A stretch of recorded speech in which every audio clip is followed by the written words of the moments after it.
প্যান্ডেল করে কি দেখছো? আমি তো তোমার বউ, কিচ্ছু মনে রাখতে পারে না, এক্ষুনির কথা এক্ষুনি ভুলে যায়। দিদির বর এক্ষুনির কথা এক্ষুনি ভুলে যায়? তাহলে তো দোকান থেকে মাল বাকিতে নিলেই ভুলে যাবে। শোনো, আমি বাজারে যাচ্ছি, কেউ যদি কিছু নেয় সঙ্গে সঙ্গে খাতায় লিখে রাখবে, তুমি তো আবার ভুলে যাও। ও দাদা, তোমার এই ডিম কত করে গো? ওগুলো আমার ডিম না, মুরগির ডিম, 5 টাকা পিস। 5 টাকা পিস, 4টে নিলাম। বাকিতে নিচ্ছ, টাকা দিয়ে যাবে কিন্তু। ঠিক আছে, মনে থাকলে দিয়ে যাব। একটা ডিম, 2টো ডিম, 3টে ডিম, 4টে ডিম, 5555 টাকা বাসন্তী। বাসন্তী 5555 টাকা বাকি? কি নিয়েছে? বলতে পারবো না, আমি তো ভুলে গেছি বউ। দিদি আছো দোকানে? তাহলে থাক, কিছু নেব না। रुको এই जरा। বাসন্তী, এই শোন শোন, তুই আমার বউয়ের কাছ থেকে 5555 টাকা বাকি করেছিস, দিয়ে তারপর বাড়ি যা। 1 2 3 4, 4টে ডিমের দাম 5555 টাকা।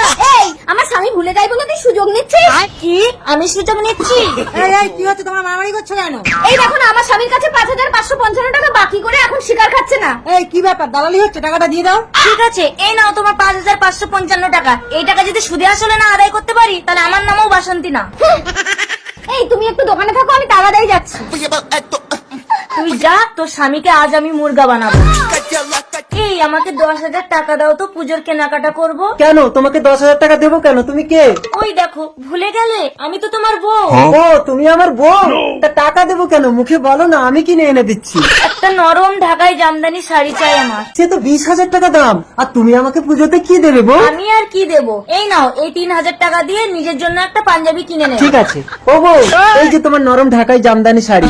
বাহ, এত দামি শাড়ি! আর আমি 3,000 টাকা দিয়ে এই পাঞ্জাবিটা নিয়েছি, ভালো হয়েছে বউ? ঠিক আছে, দাঁড়াও, আমি শাড়িটা পরে আসছি।